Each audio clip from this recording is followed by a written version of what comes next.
A lot of people don't know this. I started out in theater. Shanice, currently starring as Michelle Obama in the popular 44 The Obama musical. The singer takes us back to her childhood and what led to her global stardom. Pat, I love your smile. I really do. Her journey with breast cancer and recovery.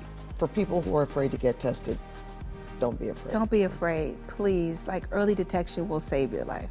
And upcoming exciting projects in the works.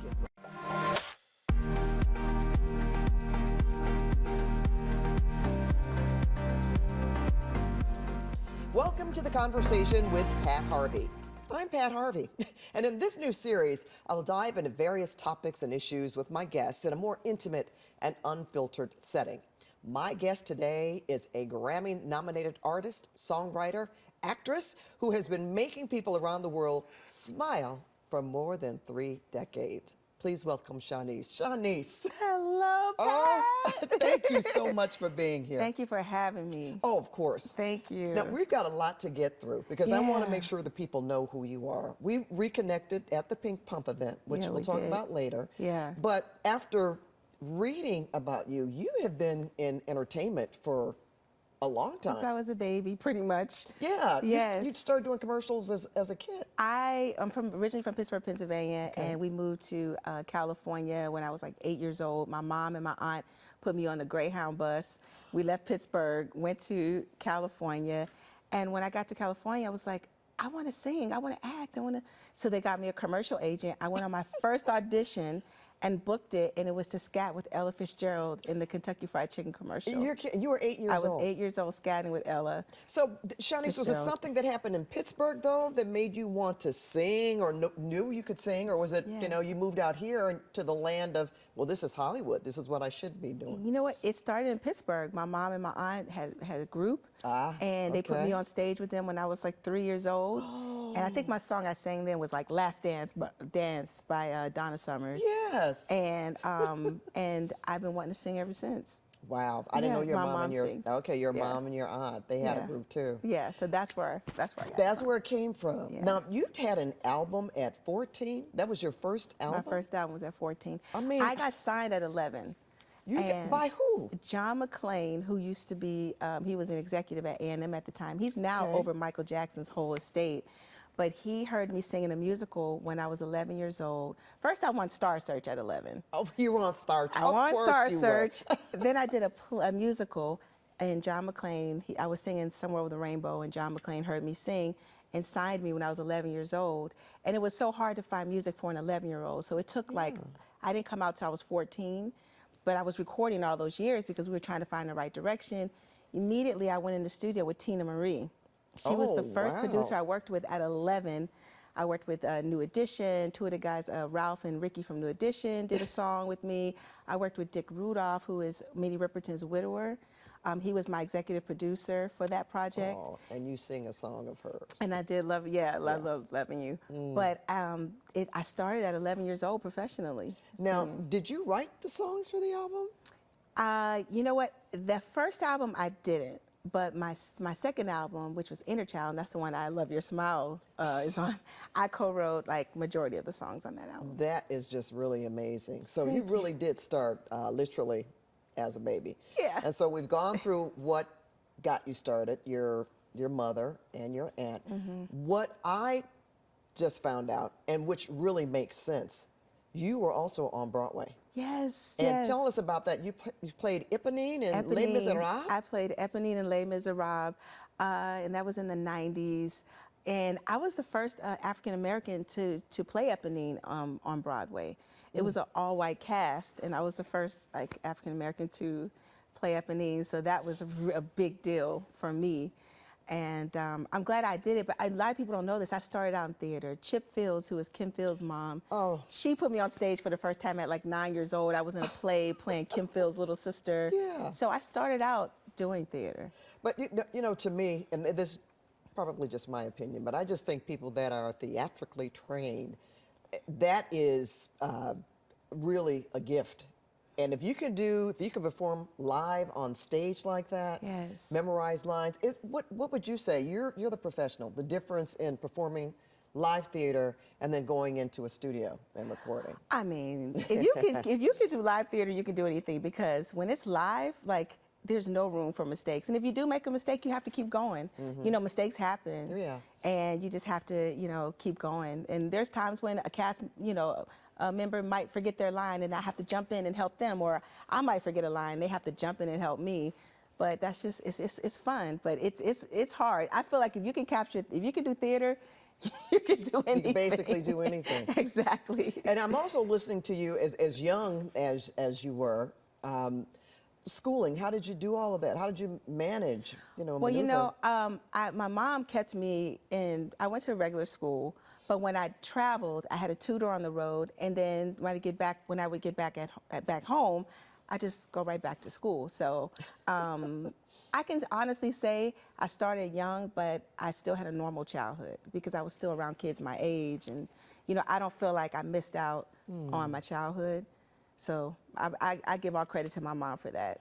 Well, we're going to give credit to your mom too, because you're one of the most down-to-earth, genuine Thank you, Pat. artists.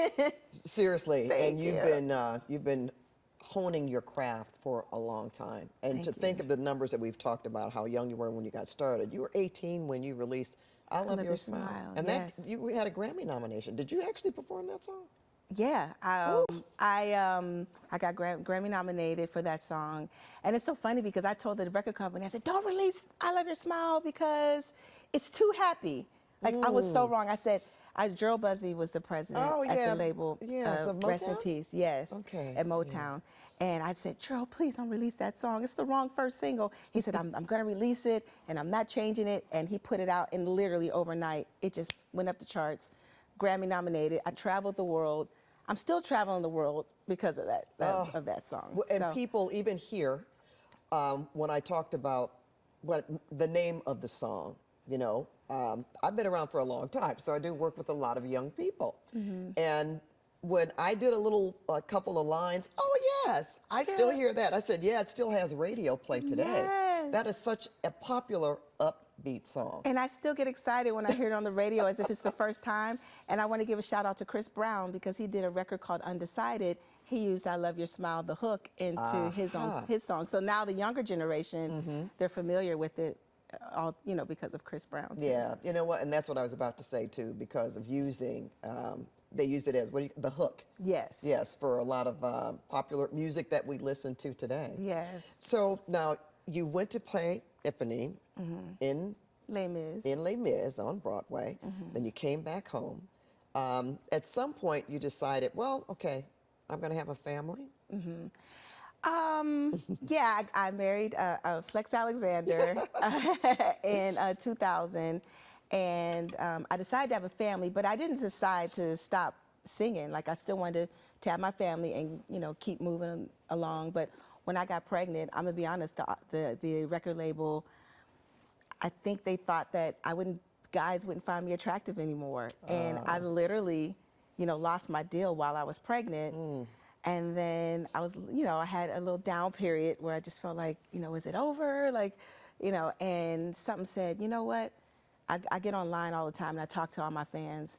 And I said, if the fans want to still hear me sing, forget about the label. I'm going to put out my own music and I'm going to keep moving along because people want to still hear me sing.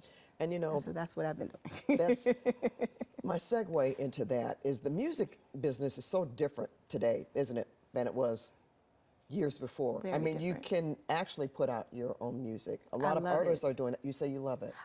Yeah, I mean, it has its ups and downs. So I love that I can put out my own music. I love that I can reach the fans like instantly by getting on TikTok and Instagram and Facebook.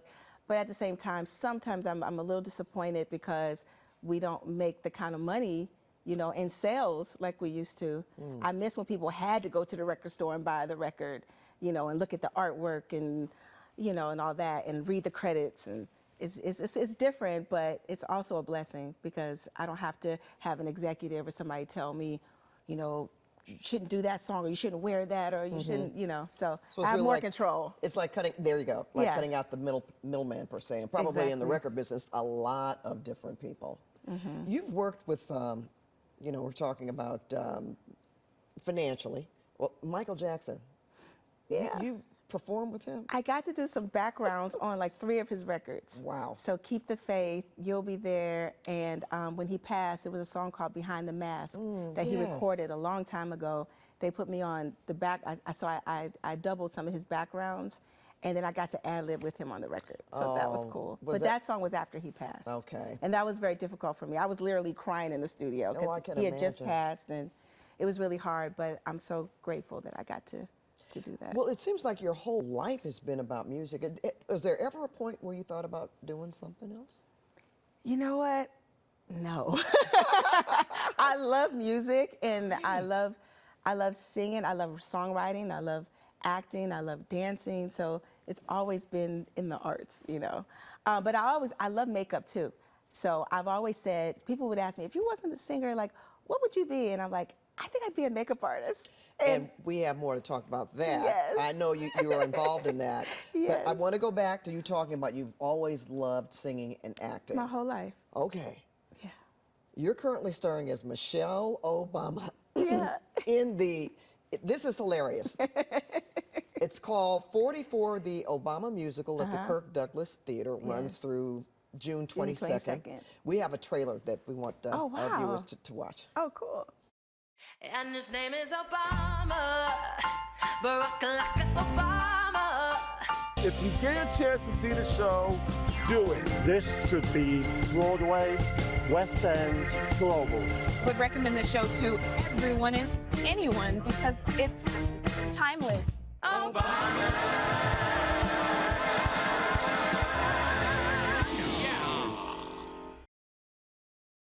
Let me just say, Oh, as you know, I went to see you over the weekend. yes, you did. That show, it says it in the playbill. It's like Saturday Night Live on steroids. It is. But your voice was just amazing. Thank you mean, so much. to hear you hit those vocals again, Oh, thank you. you were terrific. Thank you. What did it mean to play Michelle Obama? I mean, how did you prepare for the role?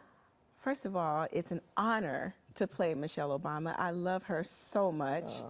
And to prepare for the role, I'm gonna be honest, I was nervous in the beginning because, you know, she's Michelle Obama. And I'm like, can I like do this, you know? And I had to think about it. I said, what is it that I love about her? And I love that she's a strong woman. And, you know, I feel like I'm pretty strong, and she's a loving mother and a supportive wife, and I'm all of those things. And so I feel like I'm portraying like the essence of her and not trying to imitate her. So once I took the pressure off of me of trying to like imitate her, you know, it worked, you know, and I'm having the time of my life. I've been doing it on and off for about 3 years. Really? And yeah, we've been to Philly, we've been to Chicago, we've been to New York, we're going back to Chicago. So we've been traveling with it, and I'm just having so much fun. I love my entire cast. Listen, I love everybody. everybody in that production. Can I just tell yes, a little bit? Please. Joe Biden is just Joe Biden. hilarious. Chad, yes. I mean, you cover a lot of material. You have Mitch McConnell is in Mitch there. McConnell, we Lindsey have Graham, Herman Cain. Herman Cain. Yes. I basically cried my Barack. makeup off I know. watching him. But the thing is, I mean, it is a bit controversial. Let's face it. It is. Yeah. Have the Obamas seen it? Do you know that? The Obamas haven't seen it, but they know about it because we've met like people that was a part of their staff. We've met some of their friends. Like, so their people have seen it. And we just actually just sang a little bit of like a medley of the songs at a charity event, and Kamala Harris was there. So she's familiar, and she heard some of the songs, and she told me afterwards, I loved it. It was so great. So hopefully we'll get Kamala soon to the show. But there's some talks that, you know, they're trying to get the Obamas there. We haven't gotten them there yet, but I think we're getting closer and closer. Well, I know I call him a young man. He looked young to me. The gentleman that produced and wrote this musical, Yes. he worked on that staff, Yes, right, in he Las did. Vegas. And Yes. I just want to give a shout out to Eli Bauman because he's a genius. And I want to thank Carrie Gordy and Fish, the drummer of the show, for even thinking of me. Well, you were perfect. And that's why I'm here. You're perfect in that role. And Thank you. the music is fantastic. Yes. I mean, even to the beginning, band, the band I is gotta say, the band, incredible. our band is so incredible. They're called House of Vibe. They are incredible, and it's, you know, it's a collective. Like, it's not just one person that makes the show great. It's a, you know, joint effort. So You're I just right. want to, you know, shout out the band and shout out the cast, and, you know, everyone is doing a great job. Yeah, and you're working hard. Thank you You're so doing much. a lot of days on It's a lot of singing. It's a matinees lot and of evening. Some It shows. is. Some days we do 2 shows in one day, so it's a lot. But it's so much fun. It's a lot, but I'm having fun. That's great. And Yes. that's really important too. Yes, yes. Well, shifting gears, you do quite a bit. You have had a journey that you've shared with your breast cancer. You had a double mastectomy. How long has it been, Shanice? It's been a year now.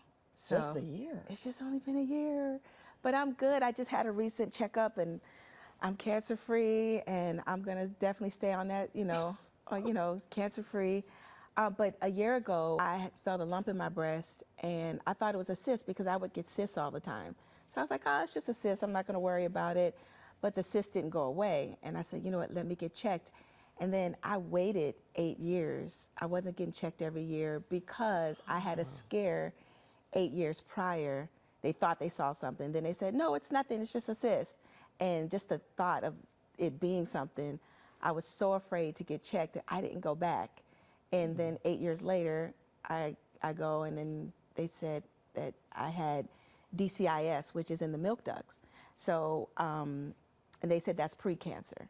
So they said, oh, you just have precancer. And I was like, oh, cool. Well, not cool, but I was like, oh, okay. And they said, well, we're going to remove it. And my doctor said, you'll be fine. You're going to live. And I was like, okay. So when they removed it, they said it was stage 1. So there was a tumor in there, too. So. Well, Shanice, did the doctor recommend that you have the double mastectomy, or was this something that you discussed and you read about and you wanted to do that? So the doctor recommended that I had the one breast removed because I had so much of the precancer in my milk ducts, and they would have had to have taken a huge chunk out of my breast. And they said it would definitely be better for me to just, because it was so much of it, to just remove my breast. And I said, well, if you're going to remove one, just remove both, because I don't want anything popping up on the other side. And then I was like, I don't want one sitting up and one hanging down. You want to be uneven. So I told them to remove both. Well, and I'm glad I did, because we didn't know about the stage 1 tumor. We thought it was just pre-cancer until it I turned had out to be. Yeah. Well, stage 1. Congratulations, certainly on the remission and the fact that you did something about it. And I am sure that's why you have opened up to talk to other women in particular, even though men also can get breast cancer. Yes. And you're a prime example of that, of not wanting to address it in the beginning, or thinking something would show up, so not getting tested. Yeah, But and I want to say to everybody that early detection is not a death sentence. Like, when you find stuff early, you'll live, So I was so afraid, and I just want to encourage everybody to not do what I did and get checked, like, regularly, yearly. Get your mammograms. And even men, like you said, men can get it as well. So I think it's important to stay on top of your appointments and get your mammograms. Well, Shanice, according to breast cancer, the Breast Cancer Research Foundation, Black women have a 40% higher death rate from breast cancer than white women. And you say you don't know why that is. I don't know why, yeah. I've heard lack of health care, especially I remember during the pandemic, a lot of clinics in neighborhoods, they closed down. Yeah, it did. So probably, well, that certainly is one reason, affordability, and probably the fact that, it's not something that has been talked about enough. Yeah. And I'm so happy that you're sharing your story Thank you. today, And because it you could have be in a our lot diet of too. fans. It could be in our food. That's very we correct. eat a lot of fried chicken and macaroni and cheese. Yes, that's very true. So I've changed even the way I eat. Like, after this happened to me, like, I'm very cautious about what I eat. I don't drink alcohol. Like, I've taken sugar completely out of my diet. Wow. Because I want to know, like, how did this happen to me? So I just try to do everything I can to just stay healthy. That's a beautiful message. And look, you're a prime example. You had a double mastectomy a year ago, and here you're performing and traveling. Yes. And it's like you haven't skipped a beat, and you look beautiful. Thank so you. the message is for people who are afraid to get tested, don't be afraid. Don't be afraid, please. Like, early detection will save your life. You're also an advocate for other health issues, and maybe that's something that your mom instilled in you as well. We met, as I mentioned at the beginning of the program, at the Pink Pump Affair, and that's that special needs network where they provide resources and information and actually help for families and children with autism, and you received a Lifetime Achievement Award. I did. That was a beautiful event. It was such a great time. But you were so well received. Thank you. So why it's important, it seems to me, for you to do those kinds of things. I love doing those kinds of things because I feel like when we help people, when we do those events like that, a lot of times when people are going through traumatic stuff, they feel like they're alone. But when we all come together and we share our stories, you feel like, oh, they've gone through the same thing I've gone through, and and I just feel like that's what life's about. It's not just about you; it's about helping others. I feel good when I can help other people. It just makes me feel good inside. Well, we could tell. We get your goodness rubs off on other people too. Thank you. Let's know that. Thank you. Now, you've got some ongoing projects that you're working on for the future, outside of entertainment and health. Yes. You also talked about makeup. Yes. So tell us about the makeup space now, because that's something new for you. Yes, I've always been in love with makeup. Like I said, I wanted to, at one point, be a makeup artist. Like, I love makeup, and even when I Love Your Smile came out back in the day, I was like, I want to have my own cosmetic line, and maybe I could partner up with Revlon or CoverGirl, and but I just didn't know how to start a line. So it took a long time to figure it out.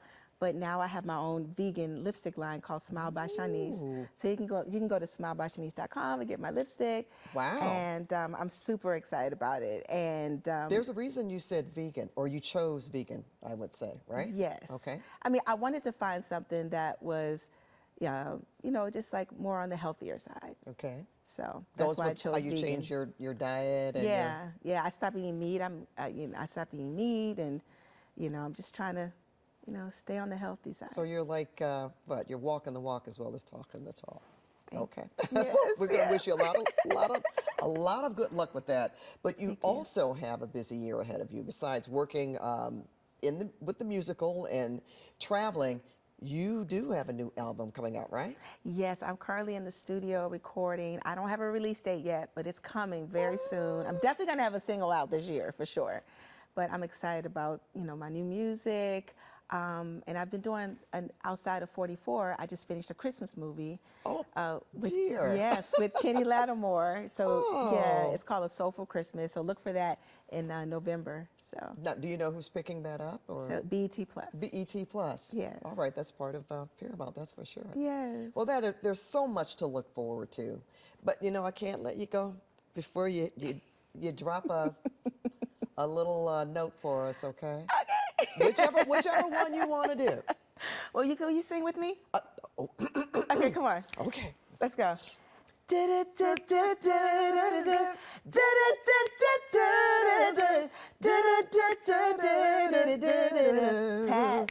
I love your smile. I really do.